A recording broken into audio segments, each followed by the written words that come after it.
महामृत्युंजय, अविनाशी, सर्वेश्वर, महाकाल कहे जाने वाले शिव जी की आज हिंदू समाज में बहुत ही श्रद्धा से पूजा अर्चना की जाती है।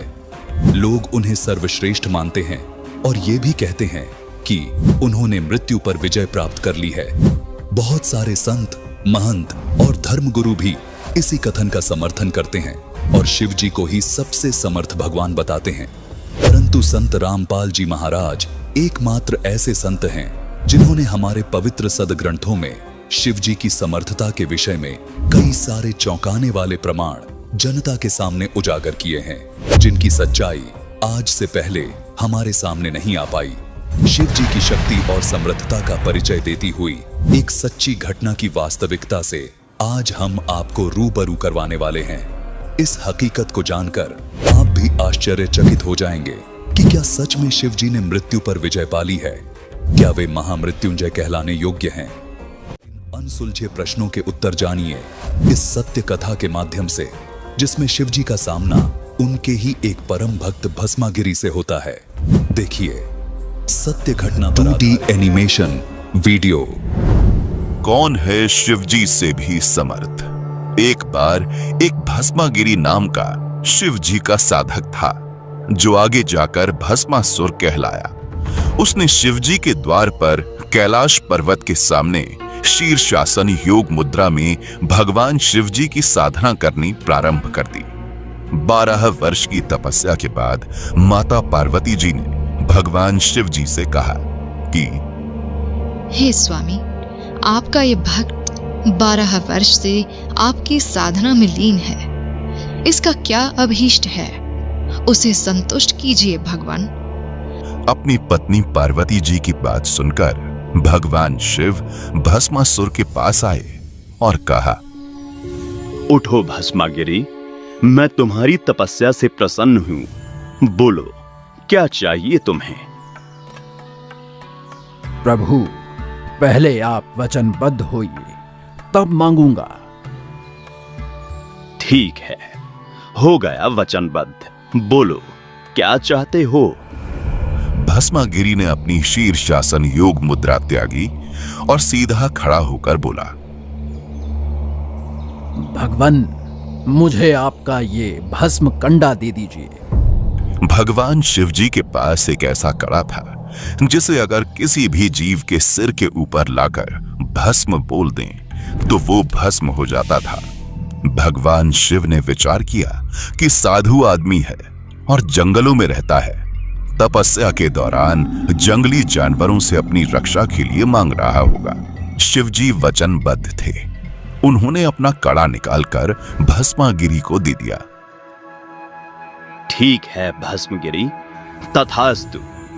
लो कड़ा। भस्मागिरी ने भस्म कंडा ले लिया। जैसे ही भस्मागिरी के हाथ में कड़ा आया, वैसे ही भस्मागिरी ने अपने हाव भाव बदल लिए। बोले शिवजी होशियार, आज मैं तुझे मारूंगा और पार्वती को अपनी पत्नी बनाऊंगा। भगवान शिवजी डर गए और अपनी जान बचाने के लिए वहां से भाग निकले। भस्मागिरी भी शिवजी को मारने के लिए उनके पीछे पीछे दौड़ पड़ा। दोनों अपनी पूरी गति से भाग रहे थे। भगवान शिव ने जब देखा कि आज तो मेरी जान जाएगी, तब उन्होंने परमात्मा को याद किया।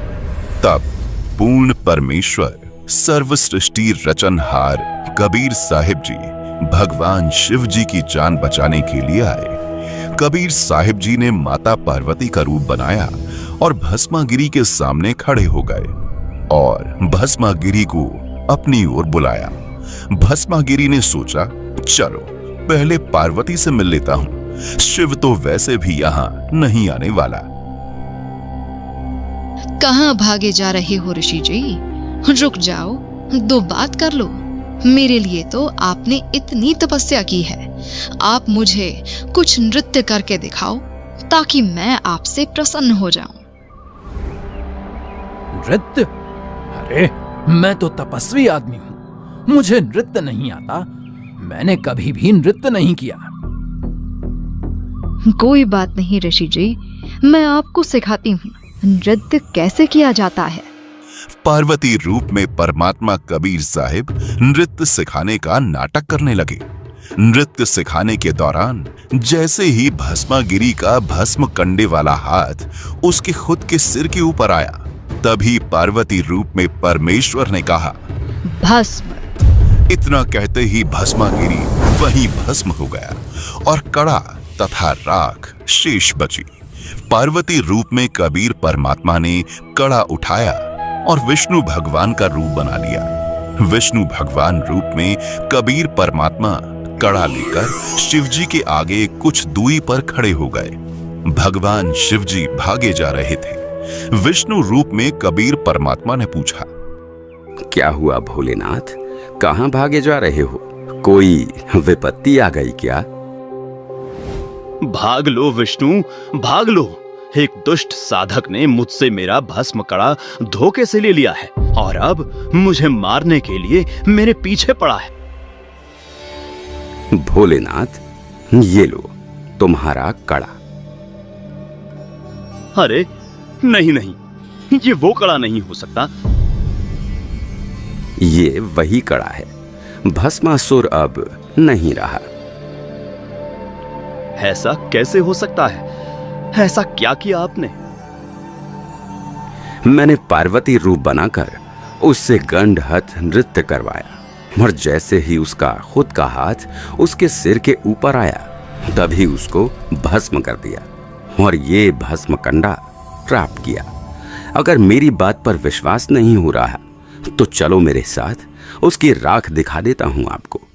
जब भगवान शिव ने भस्मासुर की राख देख ली, तब उन्हें विष्णु रूप में आए कबीर परमात्मा की बातों पर विश्वास हुआ। राख देखने के बाद मृत्युंजय, अविनाशी, सर्वेश्वर तथा अंतर्यामी कहलाने वाले भगवान शिव की धड़कनें धीमी हुई, जिससे सिद्ध होता है कि वे अविनाशी नहीं है। वास्तव में समर्थ अविनाशी परमात्मा कबीर साहिब हैं, जो अनेकों रूप धारण करके सभी जीवों का पालन पोषण और रक्षा स्वयं ही करते हैं।